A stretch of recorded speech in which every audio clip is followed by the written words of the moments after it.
Dikatakan dalam hadis riwayat Imam Al-Baihaqi, salasu da'awatin la turad. Ada 3 doa yang tidak akan tertolak. Pertama, da'watul walid, ini masih umum, doa orang tua. Secara umum itu mustajab. Da'watus shaim, doa orang yang berpuasa. Wa da'watul musafir, doa orang yang sedang dalam kondisi perjalanan. Jadi memang mustajab. Kira-kira kenapa ya doa itu semakin yakin ya, semakin khusyuk, semakin niat di dalam berdoa itu lebih mustajab. Nah, orang tua ketika mendoakan anaknya tentu itu semua ada. Ya, harapannya kuat, cintanya tulus. Maka itu menjadi doa yang berkualitas. Sehingga akan lebih mustajab, dan itu ditambah lagi dengan hadis Rasulullah SAW mengatakan seperti itu. Kita saja, kenapa ketika hujan doa mustajab? Karena kalau hujan hati kita jadi lembut ya. Kenapa di sepertiga malam? Salah satunya ya karena memang itu waktu-waktu yang kita akan menjadi lebih khusyuk. Hanya justru yang tertolak itu ada orang berdoa dalam kondisi lalai. Ya, lisannya berdoa tetapi tidak pernah menghayati dan memikirkan doa. Nah, orang tua posisinya ketika mendoakan anaknya tentu tidak hanya doa lisan saja, tetapi tentu dalam hatinya sangat merindukan dan menginginkan apa yang didoakan, maka itu menjadi mustajab.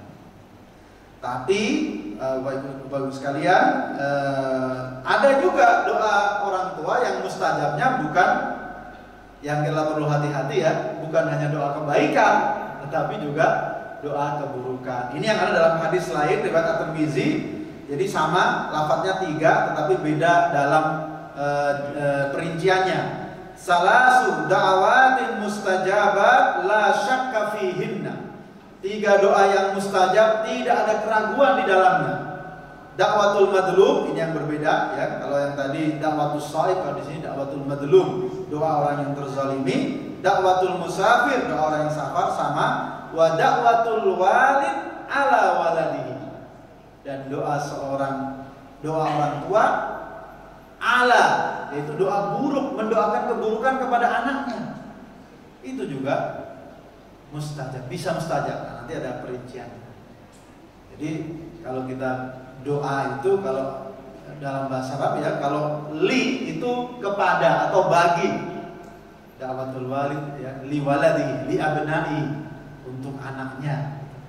Tapi kalau ala itu berdoa keburukan, mendoakan keburukan, dan bisa mustajab.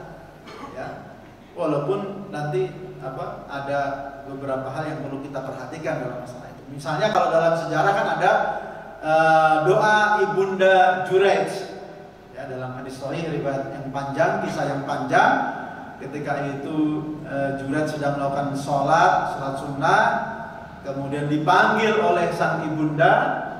Sekali ternyata berpikir apakah saya berhenti atau melanjutkan sholat. Ternyata melanjutkan sholat. Yang kedua melanjutkan sholat lagi. Dipanggil yang ketiga melanjutkan sholat.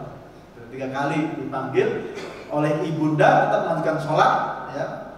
Akhirnya kemudian sang ibunda mendoakan, la amatakallahu ya Juraij hatta tandura fi wajhil mumisat. Katakan Allah, semoga ya, doanya lah ya, semoga Allah tidak akan mematikanmu wahai Juraij sebelum engkau sempat melihat wajah para pelancong atau dilihat oleh para pelancong.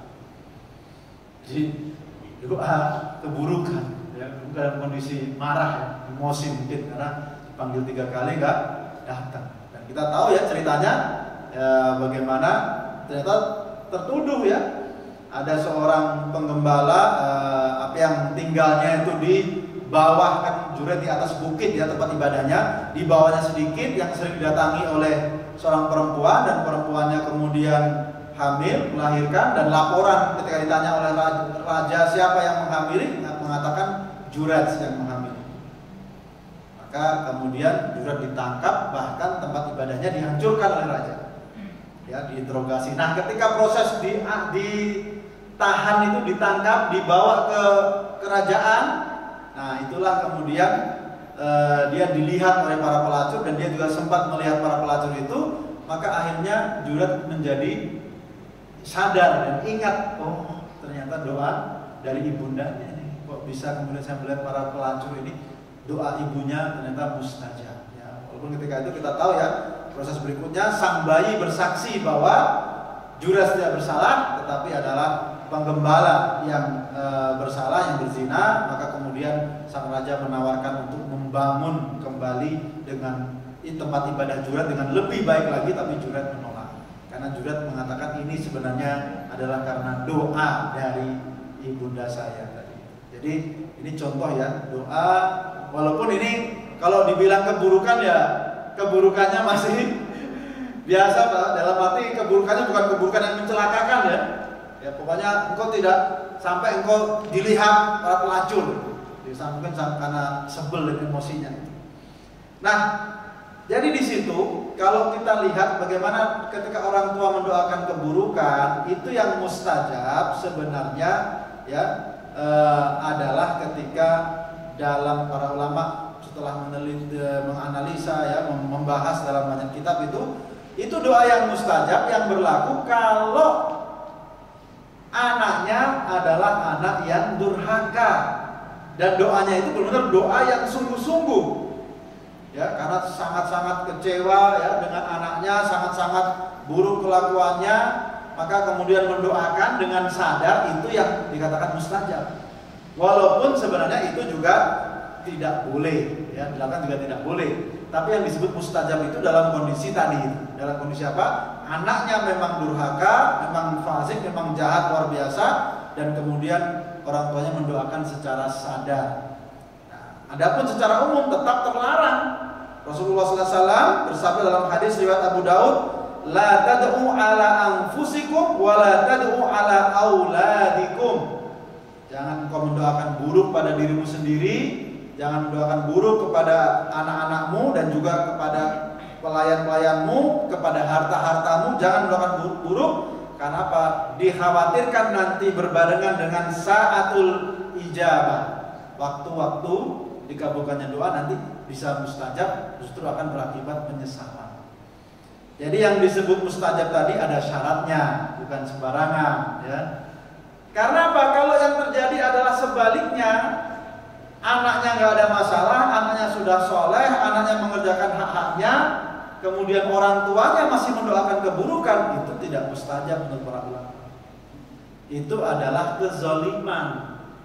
Ya, itu adalah kezaliman. Yang dibahas para ulama membahas ya, itu diambil dari surat Yunus ayat 11, walau yu'ajjilullahu lin-nasi syarra istijalahum bil khair laqudiya ilaihim ajaluhum. Sekiranya Allah menyegerakan keburukan bagi manusia sebagaimana permintaan mereka untuk menyegerakan kebaikan, pasti mereka akan binasa. Nah, di sini para ulama ya diantaranya Ibnu Katsir rahimahullah mengatakan bahwa termasuk dari rahmat Allah dan kasih sayang Allah kepada hambanya, wa annahu la yastajibu lahum idza da'au ala anfusihim au amwalihim au auladihim fi hali dajrihim wa ghadabihim. Jadi wa annahu ya'lamu minhum adamul qasdi bisyarri ila iradati dzalika falihada la yastajibu lahum. Jadi doa-doa pertama yang tidak mustajab itu kalau doa orang tua dalam kondisi tidak sadar, dalam kondisi emosi yang luar biasa lalu keluar. Nah, maka itu sebenarnya tidak mustajab karena itu adalah rahmat dari Allah Subhanahu wa taala ya, kasih sayang Allah untuk tidak menjadikan itu sesuatu yang mustajab. Yang kedua, tidak mustajab kalau tadi yaitu yang terjadi adalah anaknya bukan anak yang durhaka, anak yang soleh tetapi masih didoakan keburukan. Itu juga tidak mustajab menurut para